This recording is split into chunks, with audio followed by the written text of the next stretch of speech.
Live from the House of LeMay Makeup and Dressing Room. Here comes Amber. Stop what you're doing. Here comes Amber. She's just doing what she can. Here comes Amber. Cue the spotlight. Here comes Amber with 2 drinks in her hand. The matriarch of fashion, secrets to her glasses. You can't look away. Ask her, does she do it? There's really nothing to it. She's got that feminine game. If you have a party, or if you're feeling naughty, call up the House of LeMay. Here comes your favorite gal. Here comes your queen. Here comes the talk of the town. And we're live tonight.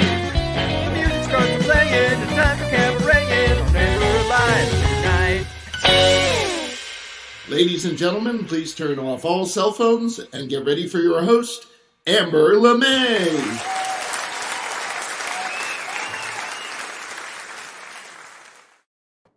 Hello, and welcome to show 102 of Amber Live. And happy Easter, everyone. And make sure you like, share, and subscribe. We want to make sure you don't miss a minute of Amber Live. And have we got a show for you? But first, headlines.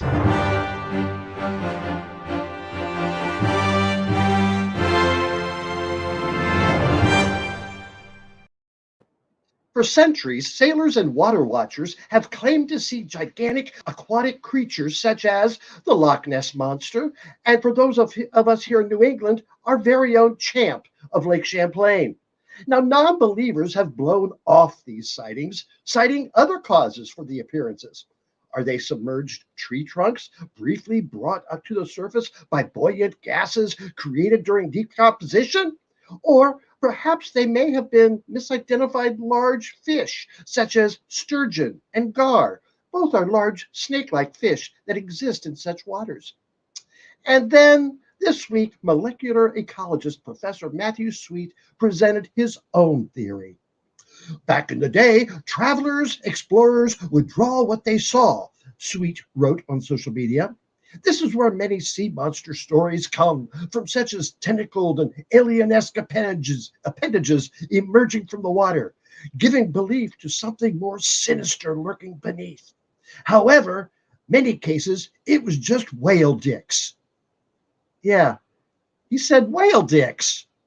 And he posted comparison shots. He continued, whales often mate in groups. So while one male is busy with the female, the other male just pops his dick out of the water while swimming around waiting his turn.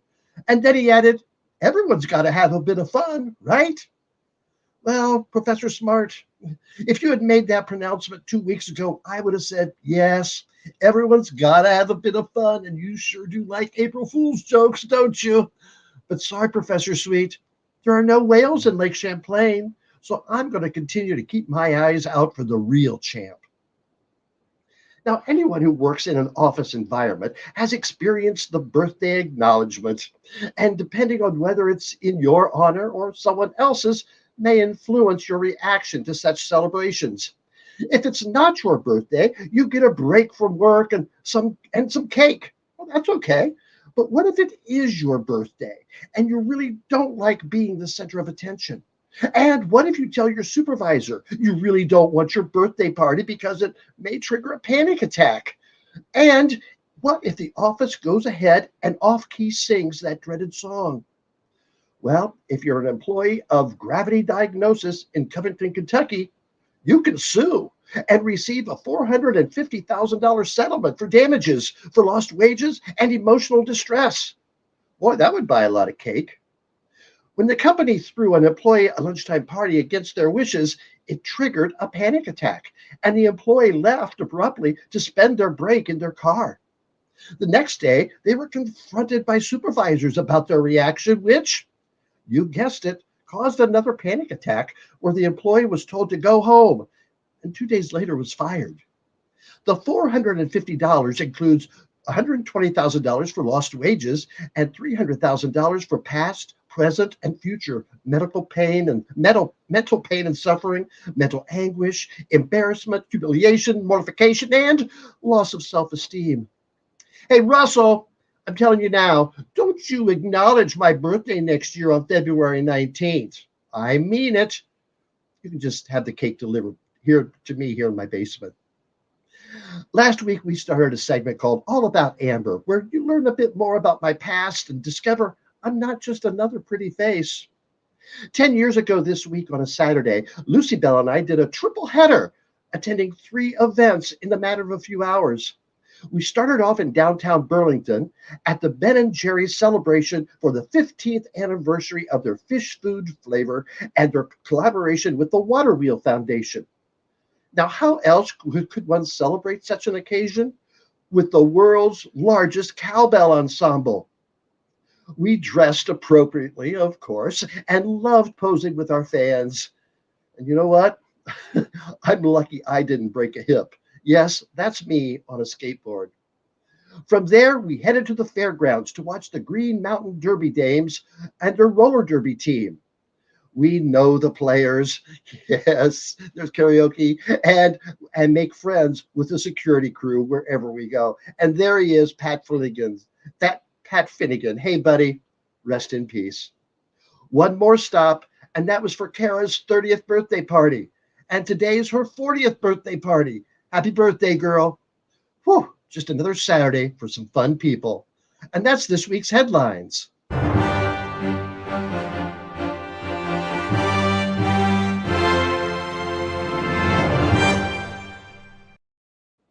Hey, Russell, come on in. Hey, Amber, how are you? Happy Easter. Happy Easter to you. I hope the Easter bunny was good for you. Oh, of course, of course. You probably made some nice Easter dinner for your friends. Actually, leftover nachos, but very good. All right. So I know we've got some new viewers tonight. So let's tell them what the best way to watch. The best way to watch Amber Live is on YouTube at youtube.com/Amber Live, because YouTube shows our show in full HD. And so you want to see all the details there. And while you're there, don't forget to like, share, and subscribe. Tell all your friends about it. Invite them to come on. And everybody you know is going to be on YouTube, so you can get on the comments there and chat back and forth with other people who are watching.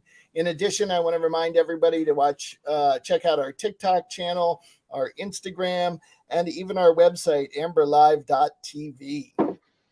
Yes, plenty to see on there. And YouTube, there's over 700 video clips that you can catch of past shows, individual segments, and some stuff that you won't see on the show. So you want to make sure you check that out.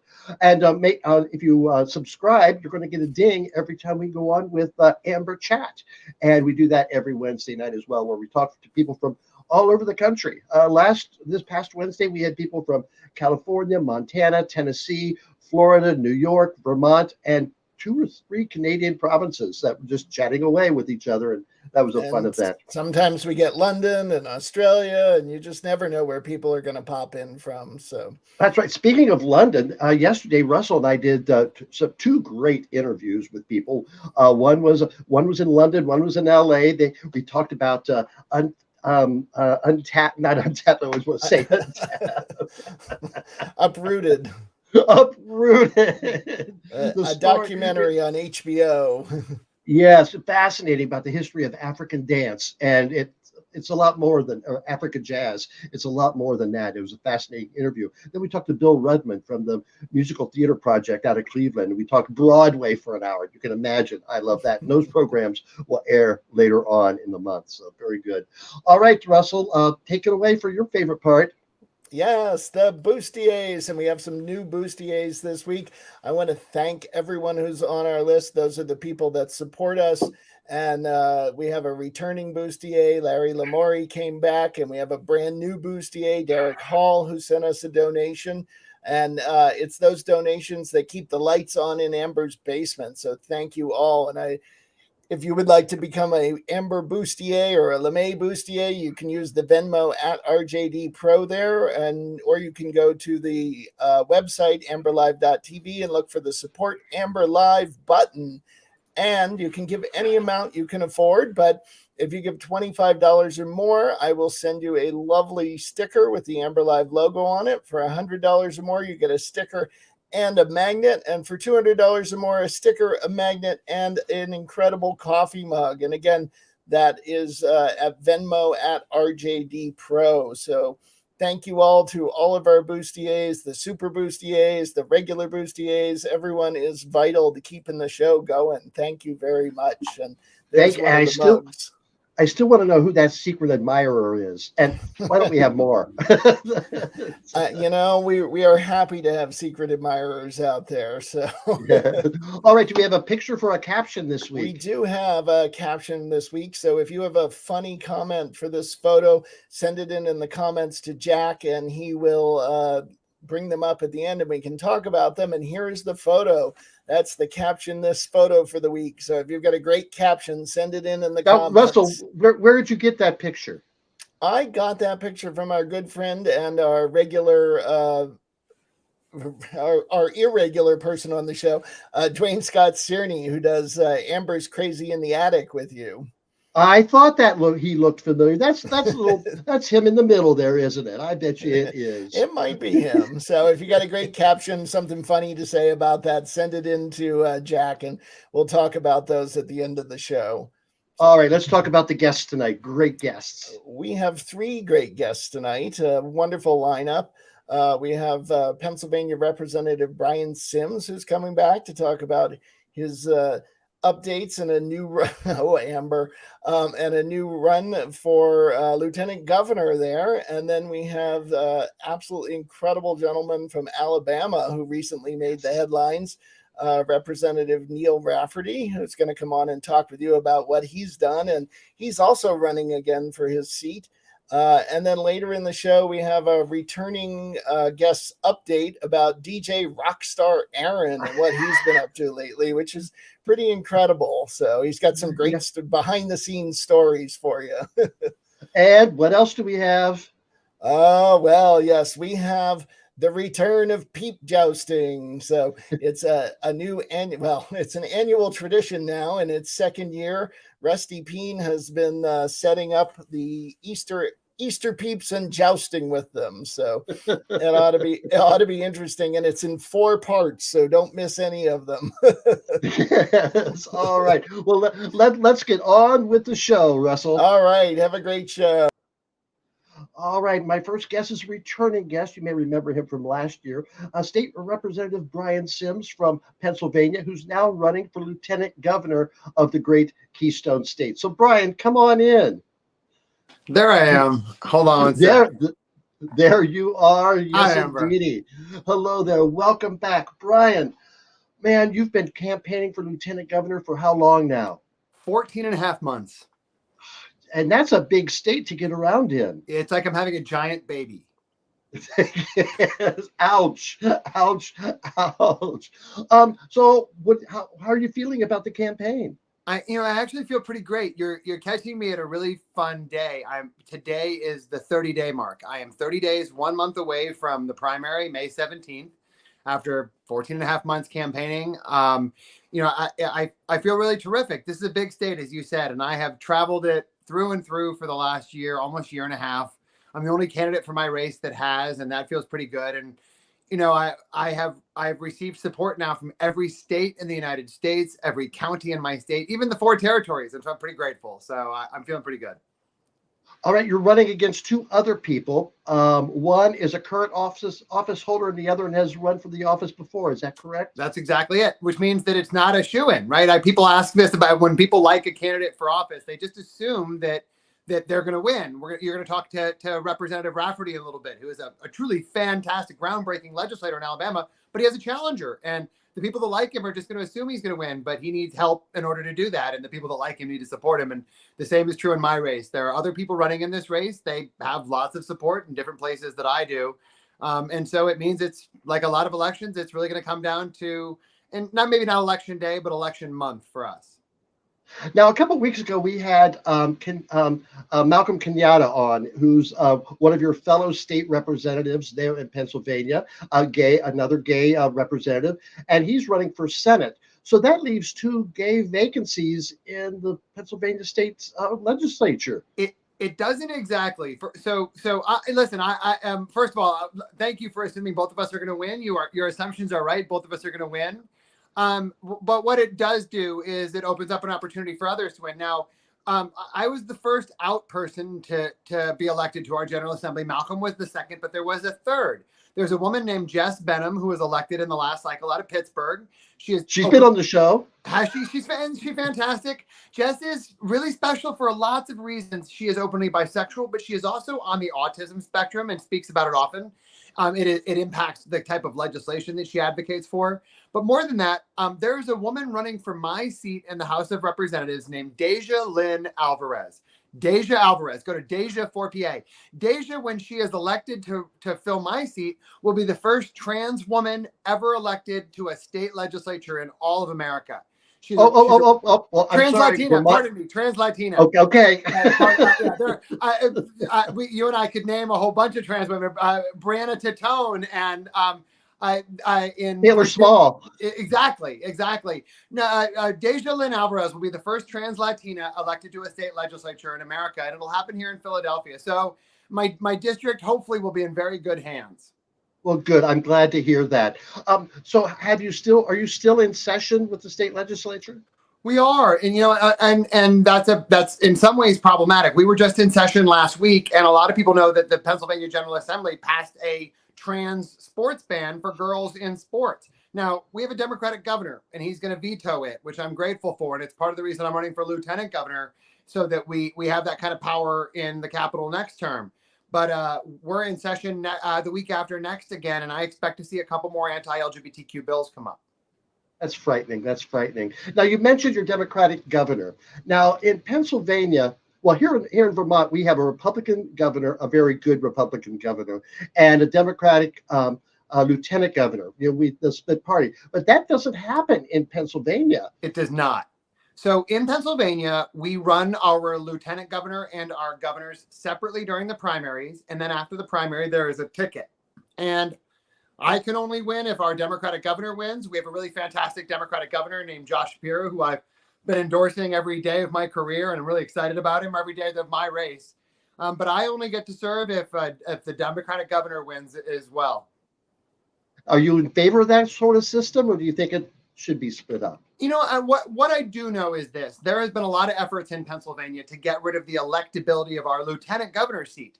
There were efforts Republicans were pushing specifically that would allow for either the party or the gubernatorial candidate to pick the lieutenant governor. And, just like I don't believe in gerrymandering, I don't believe in voter suppression. What I know is that when we give the voters the opportunity to decide who they want in office, the voters get it right every single time. It's elected officials that get it wrong all the time. And so for me, if the voters of Pennsylvania believed in a system where we could elect a Democratic governor and a Republican lieutenant governor and vice versa, I would certainly support the system. It would require a change to our Constitution. But the system as it is right now, I support as well. I saw a poll last week that in your Senate race that John Fetterman had like a 24-point lead in the Democratic race. That has to speak well for you if that many people are for such a left-leaning senatorial candidate that they're going to say, hey, I like John, so I like Brian as well.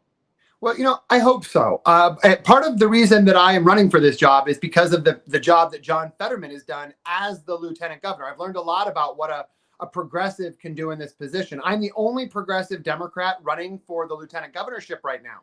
I'm the only person in this race that has spent 10 years fighting for progressive values. And a lot of those are values that Lieutenant Governor Fetterman spent his time in that position advancing. And so, yeah, I'm not surprised that the voters of Pennsylvania want progressive Democrats, and I'm not surprised by polling that shows that kind of support. You said you've received support from all 50 states and all the counties there in Pennsylvania. How's your campaign doing? I mean, do you have enough to last the next 30 days? I've got some campaign staff that are watching. Hi, everybody. Don't kill me for saying this. We're doing well. I just hit the $1 million mark, which is not something that anybody like me has ever done in a race like this. More people coming into this year had donated to my race than in any lieutenant governor's race in Pennsylvania history. I have more donors than have ever donated to a race like this in my state in its history. None of that means you win. It means that you have a competitive chance of winning. You know, the United States has never elected an out lieutenant governor to any state in the United States. This is all an uphill battle. It's all hard. But I have the benefit of having, you know, a country of LGBTQ plus people and progressives and a lot of women who have seen me fight for women's and reproductive rights step up to support a race that I hope is going to be pretty historic. Now, as lieutenant governor, do you think you will still have as large a voice as you did, say, as a state legislator? Well, you know, I ask myself that a lot. And part of the reason I ask that is, you know, as a lieutenant governor, obviously I am one of one. And as a member of the House, I am one of 203. I'm one of 253 state legislators. But the primary job of our lieutenant governor is to be the president of the Senate. And that's not a job that it requires a partisan voice. But as we've seen from Lieutenant Governor Fetterman, there is a lot of leadership that happens in our capital and around the state that does require that voice. And, you know, I've been a leader in my state on women's and reproductive rights, racial and ethnic justice, LGBTQ civil rights for 10 years. And I don't think that's going to change. Well, fascinating. So what's your strategy for the next 30 days? Anything? Yeah, you know, it is. You know, like a lot of places around the country, there are people in Pennsylvania that fundamentally don't believe in voting for somebody that they've never seen, that they've never laid eyes upon, someone that's never talked to them about themselves.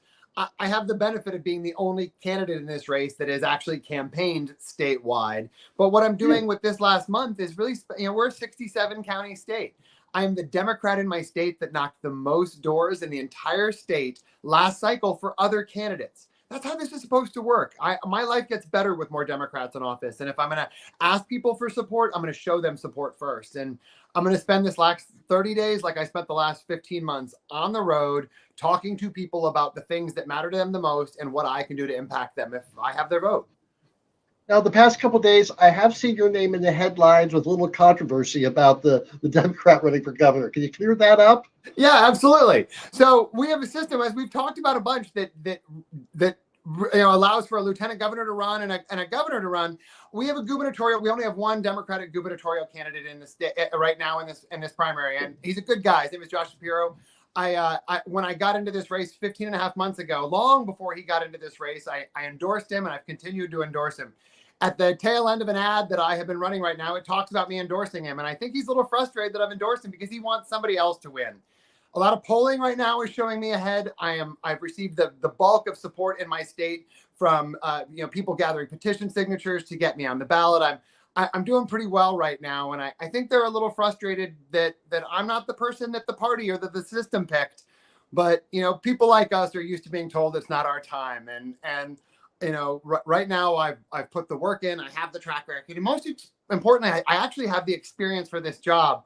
And so I think there's some frustrations that are flaring right now. And what we're seeing is a little bit of frustration that I've endorsed this gubernatorial candidate. And I think he's feeling a little frustration that I have. Okay, well, Brian, I'd be happy to receive your endorsement. You have my endorsement. In fact, Amber, I endorse you for governor of Vermont. I think this is starting right now. My guess is that Neil will second me and when you talk to him in this endorsement.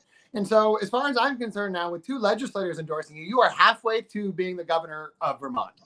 As long as you can escort me around the state, I'd have a good chance. As long as you're okay with a Newfoundland escort as well, then I think we're good. All right, Brian, good luck the rest of the month. I can't wait to see the headlines a week or a month from tomorrow with your name blazoned across. That's very kind of you. Thank you very much, Brian. Take care. You do the same. Thank you. I'll be back when this is all over with. I'll be here. I'll be here. All right. Thank you so much. Oh, my goodness. How exciting. And his energy. And did you notice I've had politicians on before, and they, no matter what I ask, they go into their speaking points. But he didn't. He answered my questions and added additional information. Thank you so much, Brian Sims. All right. We mentioned it early. It's Easter. It's our Easter tradition. Here's Rusty P. Thinking and drinking with Rusty P.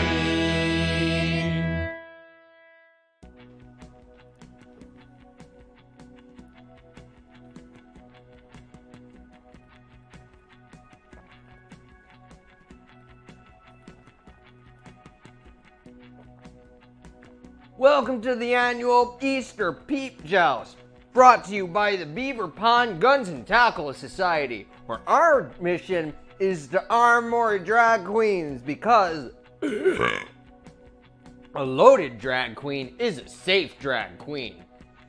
I'm your host, Rusty Peen. Last year, we had an exciting fucking Peep Thunderdome when the Yellow Ducky was declared winner of the singles division and the Blue Bunny was the championship of the Battle Royale. Dude, I'm super stoked to announce that this year, we got ourselves an open air Peep Thunderdome. 2 peeps enter. 1 peep gets drop kicked in the fucking throat, dude. Yeah? Okay, bud, let's go meet the peeps. Starting with the bunnies, we got Fiverr, Duck, Hazel, duck, duck, duck, Bigwig, duck, duck, duck, Banicula, duck, duck, Jessica, duck, Blooper, duck, duck, duck, Sticky duck, Buns, duck, and duck, Eggs Benedict. duck, Now let's duck, meet the duck, duckies. duck, Howard, duck, duck, Goose, duck, Firequacker, duck, duck, duck, Pinhead, duck, duck, Mallard Fillmore, duck, duck, duck, Duck This, aka Autocorrect, duck, duck, Dougly Uckling, duck, and Duck Dynasty. Okay, dude, without further ado, let's get this fucking show on the road. Oh, I almost forgot. Now is a great time to like, subscribe, and share my YouTube channel. Dude, you can check it out in the fucking comments, and you can send me an email at rustypeenisme@gmail.com to let me know what you've been thinking and also what you've been drinking. Okay, dude, now is also a good time to do a shot of Fireball.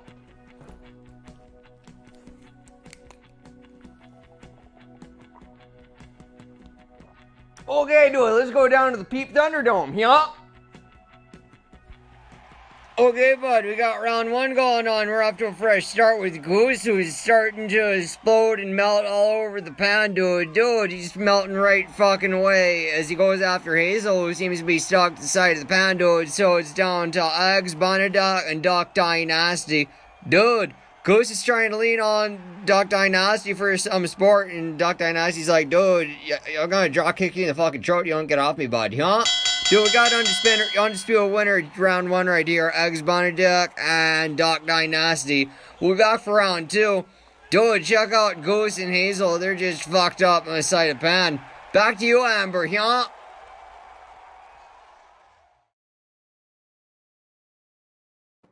I'm not quite sure what the rules of that game are, but sure is kind of entertaining, isn't it? All right, as mentioned before, our next guest is another politician, and he hails from Alabama. And let's welcome Neil Rafferty to my basement. Come on in, Neil. Hey, how y'all doing? I'm doing fine. So you and Brian know each other. Yeah, absolutely. We're both involved in the Victory Fund, Victory Institute, so we end up seeing each other at conferences and that kind of thing quite a bit. Well, that's because I know all you gays know each other. You know, that's just one of those things. It is a very small but tight-knit community, absolutely. Yes. Some tighter than others. So, Neil, tell us about what your current position is, other than sitting down. Yeah. So I am Neil Rafferty. I am the state representative for House District 54, which represents the beautiful and lovely Magic City, Birmingham, Alabama, the Big Ham in Alabama, and a wonderful part of Irondale, which is just neighboring Birmingham, Alabama. So I represent us down in Montgomery. I'm a former Marine. Yeah, very progressive Democrat. And the only openly LGBTQ individual in the state house or an elected position within the state, I believe. Oh my goodness, that must get pretty lonely sometimes. Nah, you know, you got your friends, you got your community you can always lean back on, and you have folks that you can depend on to have your back when you need it, when you need them to. So So you're running for re-election. How many terms I have you am. already served? I've only done one, so I just got elected back in 2018. First session, legislative session was 2019, and now we're back at the end of the quadrennium and getting set up for re-election. Oh, a 4-year term. That's pretty nice. What prompted you to get into politics?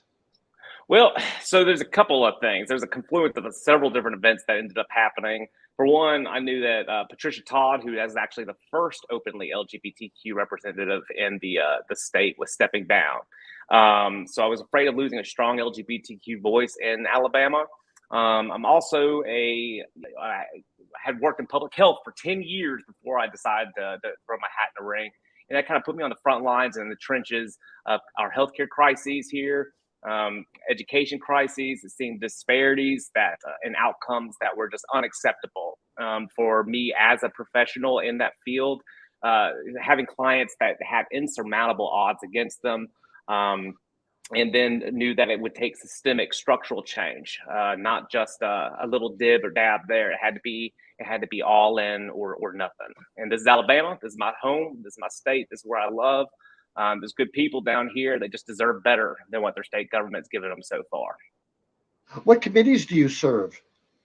I serve on the Health Committee, the Transportation, Utilities, and Infrastructure Committee, the Sunset Committee, as well as the Economic Development and Tourism Committee, otherwise known as the Vice Committee, because that's where all the gambling and drinking bills go through. We'll put the game with the vices. Yeah. Well, I have a lot of breweries in my district as well, so I think that's probably why they ended up putting me in that one. All right, you made the headlines this week as well. So we've got your the audio clip of your speech, but lead us up to that. What happened? So there's been a handful of anti-LGBTQ bills that have been brought up or introduced over the past 4 years, past 3 sessions now, and we've been able to kill them over and over and over again. And then finally, this session, I believe that what ended up happening is the tidal wave of extreme right wing kind of push for the red meat issues here, just kind of swept on the shores of Alabama in a way that was insurmountable, in a way that, they brought them up and they all passed, not just passed all on one day, on the final day of session. So there's a lot of things going on down here in Alabama. There's a Republican power vacuum with a lot of people stepping down. So there's a lot of jockeying for power within the Republican caucus in the Alabama legislature as well, with the speaker position being open, majority leader being open, as well as the Rules Committee chair running for Senate. So these are all very powerful positions. So I think there was just a huge jockeying for power combined with that tidal wave of right-wing extremism that targets and picks on trans kids. So I think that Alabama was just the latest victim in it. We were the ones that put the furthest. We went the furthest in our bills. Created felonies, positions that provide gender affirming care. I mean, it's a travesty, really. But I'm just happy to know that we have a lot of organizations here on the ground who are doing the work to provide the support for these kids, as well as a lot of folks here on the ground who already had plaintiffs lined up and dropped lawsuits immediately upon signature from the governor. So let's play that clip, Russell, and then we'll talk more about that. This ain't small government. I don't know where this became a platform issue for y'all. I don't know where this became a central core issue to pick on these kids, to pick on these families. I don't know where it is or why y'all think that this is something that we need to vote on. Not just vote on, but put at the top of the calendar.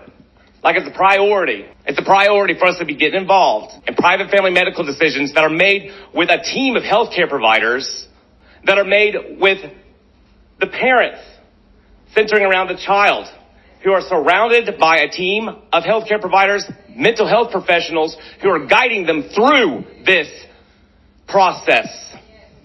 You want to think you're just going to a doc in a box and willy-nilly just getting prescribed this stuff because somebody just said, hey, this is it. That's not how being gay, that's not how being transgender works.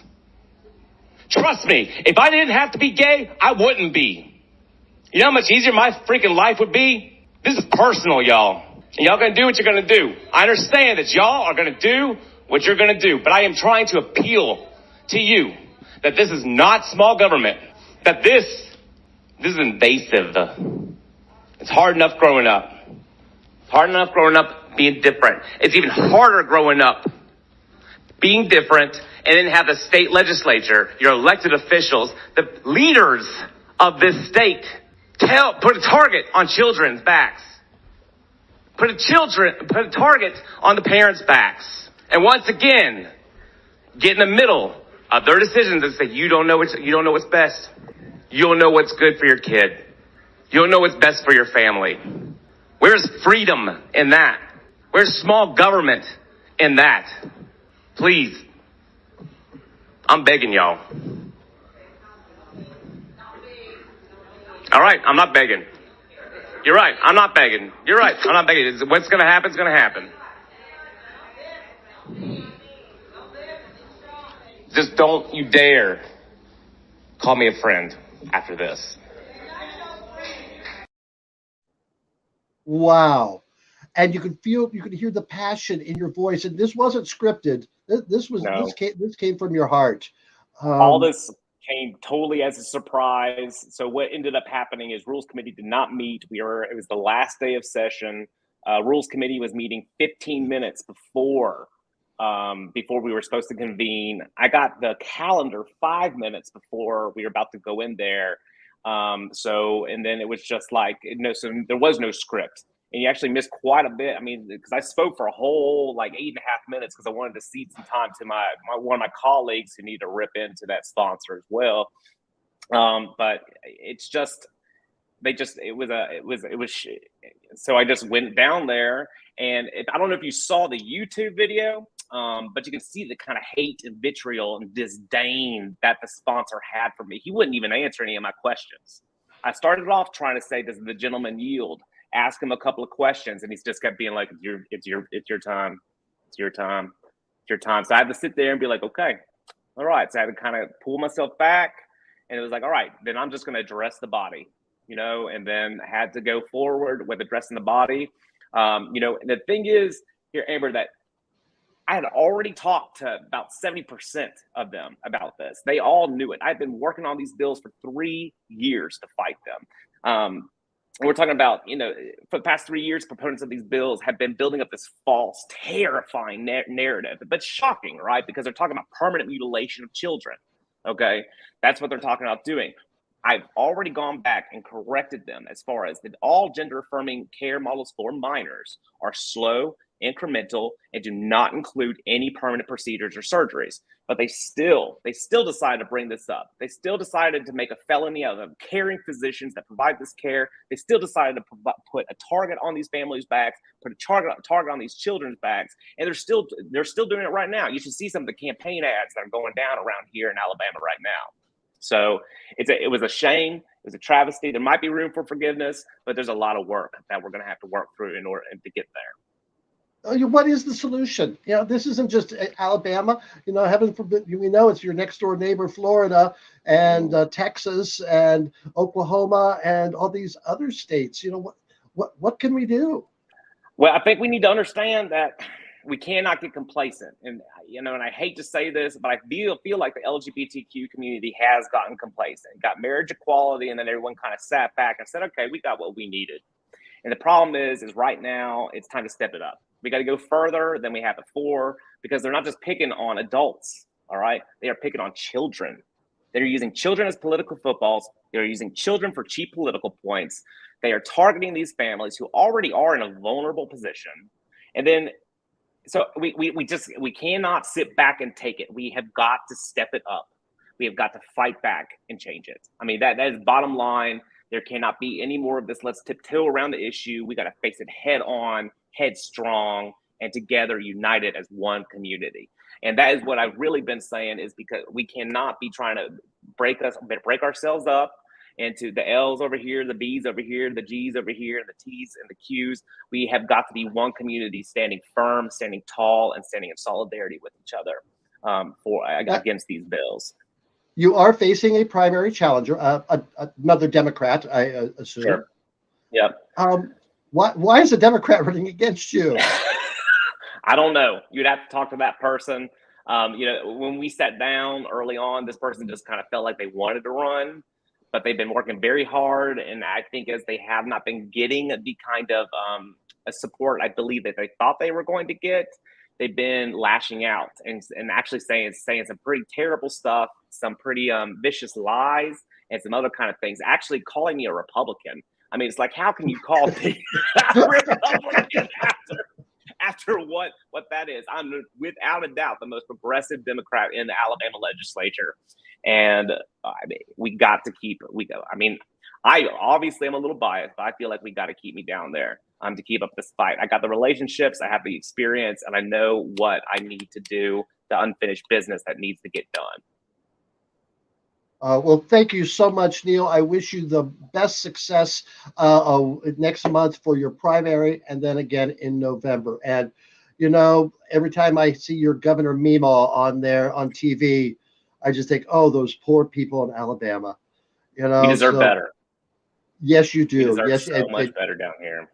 I wish nothing but the best for you, Neil. And thank you so much, Amber. We'll talk again before November. Thank you so much. Absolutely. All right. Take care. Appreciate you. Oh, my good. Appreciate you. Here in Vermont, we feel so sheltered and we appreciate it so much. We sometimes just don't understand what's going on other places. And I think that's what we've tried to bring to you tonight. So thank you so much for those politicians who are running for the good.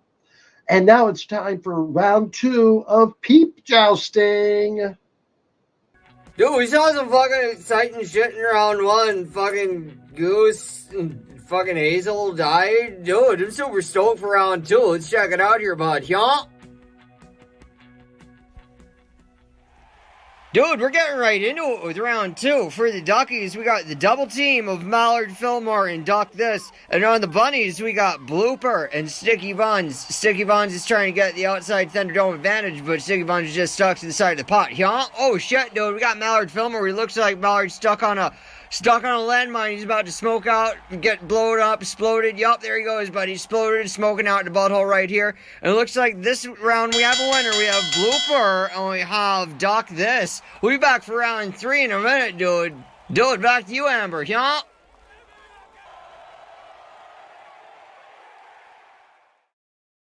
Yeah, round 3. Can't wait. All right, Russell, come on in. Hey, oh my gosh, what an amazing show so far. I mean, despite the peep jousting. What amazing people, and you can just feel that their heart, and how sincere they are, the passion in what they're doing, and thank goodness they are doing it, because their states definitely need it. All right, coming up, we've got 2 more rounds of Peep Jousting. We've got our interview with DJ Rockstar Aaron. Have we heard from Rocco tonight? We do have a video from Rocco, who is way south, close to our friend Larry tonight. So we'll get to hear from him as well. All right, so let's show that caption picture. Yeah, Dwayne Scott Searney as a young boy. The man with 3 names sent this picture in, and Amber's convinced that's him in the middle. But if you've got a funny caption for that, send it into Jack, and we'll be talking about him later. Hopefully Dwayne's watching and has a good caption for it as well. All right, one more plug from you, Russell. Yes, let's not forget the bustiers. We do need your help, and thank you to our new bustiers, Larry and Derek. It sounds like Larry, Daryl, and Daryl for a second there. Larry Lamoury and Derek Hall. And if you'd like to be a bustier, use that Venmo at RJD Pro, or look for the Support Amber Live button on the amberlive.tv website. And we appreciate all of your support very much. And there is one more way you can support Amber Live, and that's by visiting our sponsors. Every time I go to visit Upper Beaver Gash, I always think, why don't they have great shops like we do down in Beaver Pond? Well, now you don't have to leave the safety of your home and risk getting that pesky Beaver 19. you can shop at the Amber Live store right off the interwebs. And it's a better shop than Peggy's Plump and Proud. Oh, but don't tell her I said that. She's still giving discounts to the Beaver Pond players for the costumes.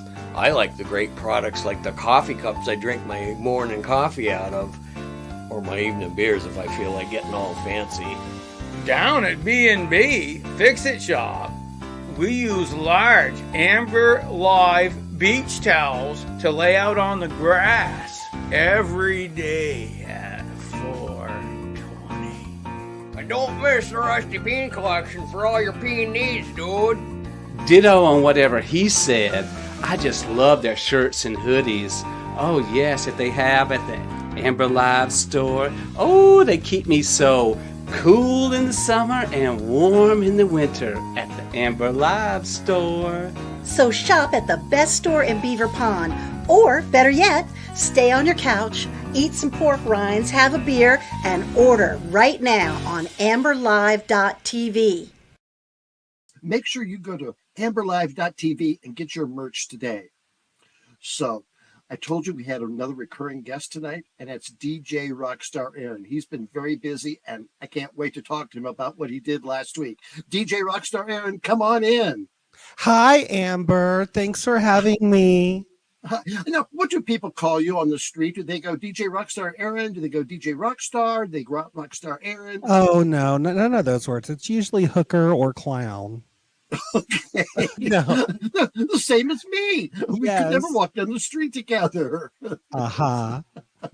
All right. I know you've been busy back in the clubs doing your DJ work in Denver. And also last week you opened up for a great concert. Tell me about that. I opened up for Journey and Toto. Possible. It was great. They asked me to DJ, and I was supposed to play for 20 minutes, and then it got cut down to 10 minutes, but it was still 10 minutes and on a stage with 12,600 people in an arena. Great.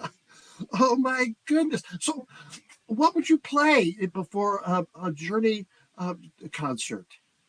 I played a lot of 80s rock, but I did more of a mashup. So I, had to play my Queen, Cyndi Lauper, and Pat Benatar, and AC/DC Queen, Def Leppard. I just kind of slammed them all together as many songs as I could within that short amount of time. Why did they cut your time short? Well, they booked me before the tour started, and they just estimated I'd have 20 minutes. And when the tour started, they realized the bands were going longer than expected. So they were going to cut the DJ out altogether. But they're like, oh, no, we already booked him. So let's just have them play 10 minutes. Well, they're older now, so maybe they play slower. So their songs take longer. Maybe that's... Yeah, that's maybe. I don't know. Now, were you on a stage? Yeah, I was on the stage. I guess I'll give you the scoop since, it's over with now. I arrived at the loading dock at 5:30 p.m. and they gave me a COVID test and waited to make sure I passed it. Then I was escorted into an office and held there until Toto was done with their sound check. And Toto's sound check ran a little long. So they finished their sound check and then whisked me on stage to do a sound check, and then told me I had to wait in the arena, and they wouldn't let me backstage again. And then once it was time for me, they said, okay, go up. And then I went up and I DJ'd and I made people happy, and then I packed my stuff up and they walked me out the backstage door and they said, okay, if you want to watch this show, go wait in line and come in through the front. There's all these COVID protocols these days. I mean, I'm lucky that the show was even happening at the end of the day, but now, did you have to take your own equipment, your sound equipment? Yeah. I mean, I didn't have to bring speakers or anything like that. They have all that, but my DJ gear I brought. Like my DJ gear. Can you see it? I had to bring my controller. Yeah. Oh, and all your stacks of albums. Yeah, my 8-track tapes and my records. I had to bring all of that, but it was quick, so I didn't have to bring a lot. That is so cool. Now, had you played other concerts like that? Yeah, I played for Devo. I used to DJ for Jeffree Star back when he did music. Yeah, I've done a handful of live music venues, so to speak, and we've been doing a lot of live music venues. I'm working on this project for it's a Taylor Swift and Olivia Rodrigo party called 22 and Good for You. And basically what that is it's a night of me DJing all Taylor Swift and Olivia Rodrigo music, and they're in smaller live music venues, places that hold like 200 people. And so I'm working on that, and we're also doing a Miley Cyrus party called Party in the we're doing one in LA and in Salt Lake City. So those are at small live music venues. So a little different from the nightclub scene, really. How often are you playing in the nightclubs? Oh, it's just so rare right now because I do the bingo night 4 nights a week, 4 to 5 now. So yeah, it really depends. All of my weekend stuff is all one-offs. So I'll go to Vegas, for one night on the weekend. But my full schedule is at rockstaraaron.com. So if you want to see where I am. Okay, give me a brief the description. I know we talked about it the last time, but about your Rockstar Aaron bingo night. So it's a forbidden bingo. We do it in person, but we also do it online. So we do it online every single Thursday. So this Thursday, you could sign up and play. You just go to forbiddenbingo.com. We email you out the bingo cards. And when you win, and it's done on Zoom, so you're on there with other people. So it's just as engaging as you would like it to be. So if you want to sit there and drink your Tito's and soda and just play and not really chit chat with people until you get a bingo, that's fine. It's that we don't force people to engage. But if you're chatty Cathy, we'll talk to you. And when we're tired of hearing you talk too much, we'll just say shut up and we'll just keep playing bingo. So it's just fun. It's a very comedy thing, and I don't host it. I DJ it and produce the event. We have a bingo caller, Rich, host it every Thursday night online for sure. And it's great. The prizes are top quality, and those are mailed out to all of our winners. And there's no charge to sign up to play. We just beg you for tips. And you've had some exciting, famous people play your game, haven't you? Yes, we had Mama June has played. Ariana Grande, her and her family has played. The band Real Big Fish has played. We've had quite a few. Ariana Grande's played multiple times under like different names too. I love on your Facebook page how you post pictures of famous people. You get around.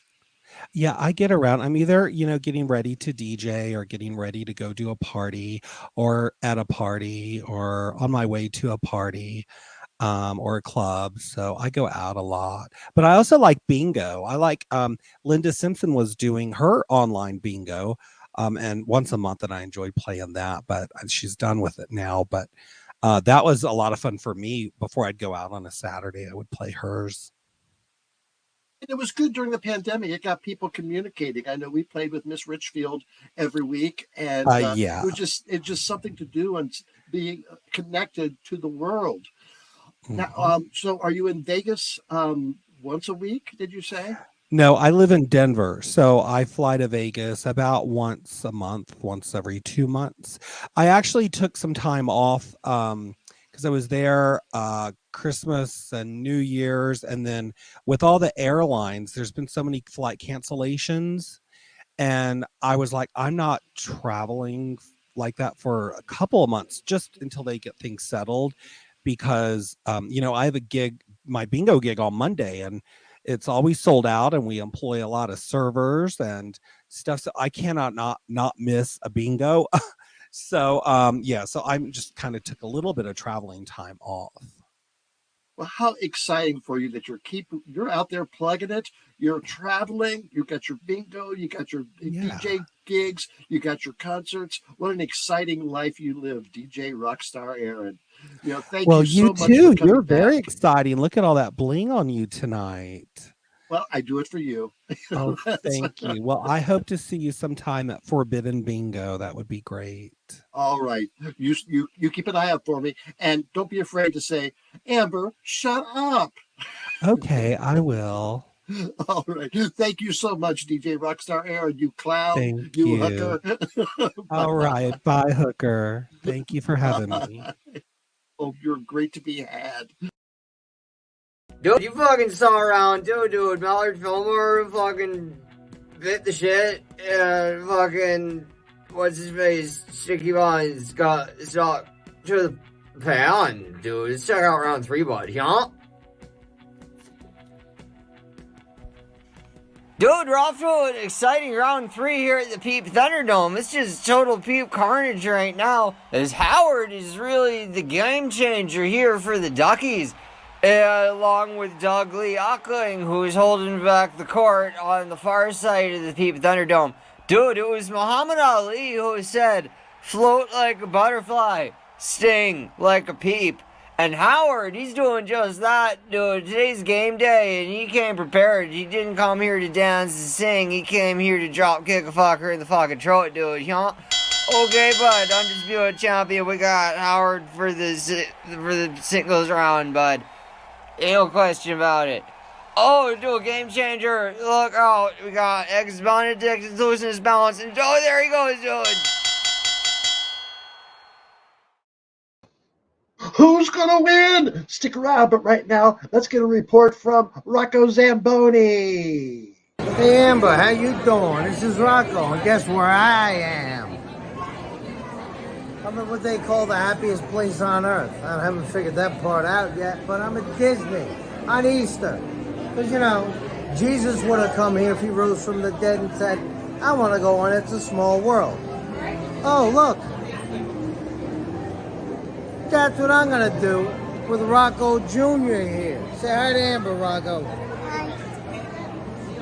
So we're going on It's a Small World after all. At least that's the rumor.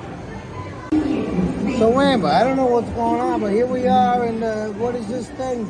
It's a small world, right? All right. Best way I can explain It's a Small World to you is you sit on a boat, you're driving to all these villages with these puppets, and they sing a song that's gonna haunt you the rest of your life. So this is where we are. Can you check it out? Check it out.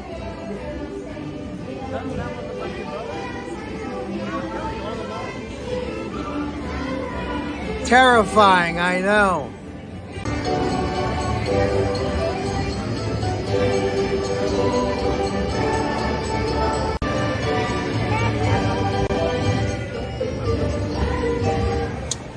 Ladies and gentlemen, may I have your attention please? We're sorry for the inconvenience due to technical difficulties. It's a small world that stops temporarily.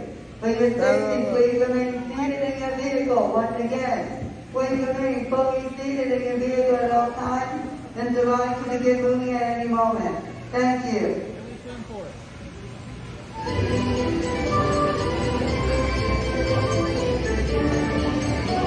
We're all gonna die or need therapy. We're moving again. We can't tell you how happy we are. What do you think? Yeah. Rocco Jr.'s ready to cry. I don't know why. All right, so we survived that thing. What do you think of that? Was it fun? Yeah. Which part was your favorite? All of it. What? All of it. The part when it broke down, exactly. 12 minutes. Oh, Jesus. All right, we survived it, Amber. Have a good show tonight. Do whatever you got to do. We'll see you when we get back from Disney. We're not off to a good start. All right, bye. All right, Amber. I'm taking a nap because this place is craptacular.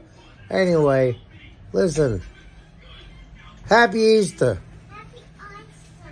Because I spent the day with a little girl who ended up throwing up. So, Jesus ain't the only thing that rose again. All right. Bye. I have to check with Russell. Do we have to pay the mouse any royalties for playing that song over and over and over again? God, I hope not. But if you've ever been stuck on that ride, you feel his pain. Of course, it had to happen to him. Great, had to happen to him.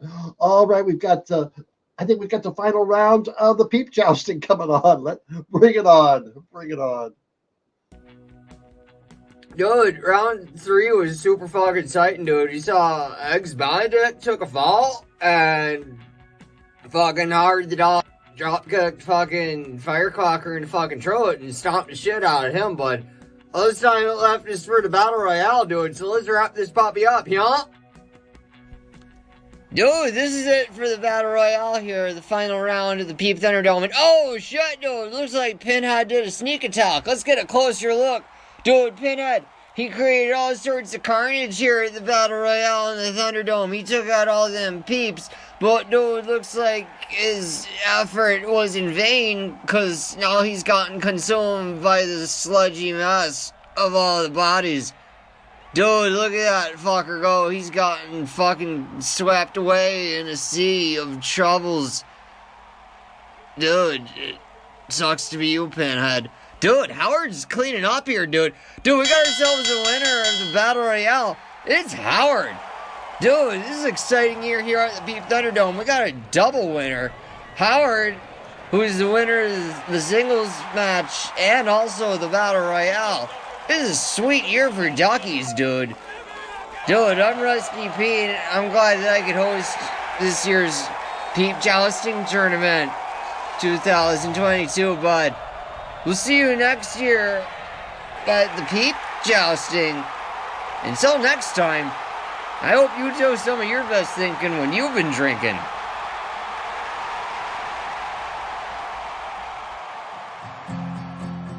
I'll call you when I need you, my heart's on fire, dude. You're calling to me, run to me, wild and wired, dude.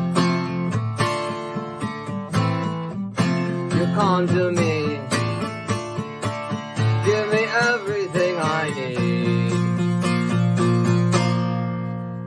It's a great lifetime of promises in a world of dreams, dude. You speak the languages of love, but you know what fucker means, dude. No, you drive me wrong. Take my heart, I'll make it strong, bud. You're simply the best. Donna, Donna. Better than all the rest. Better than anyone. Anyone I ever met. I'm stuck on your heart. Donna, Donna. Make on every word you say.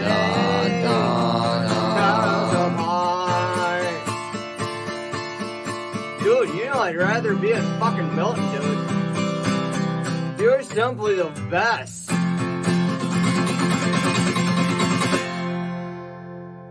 Yeah? Thinking and drinking with Rusty Pete.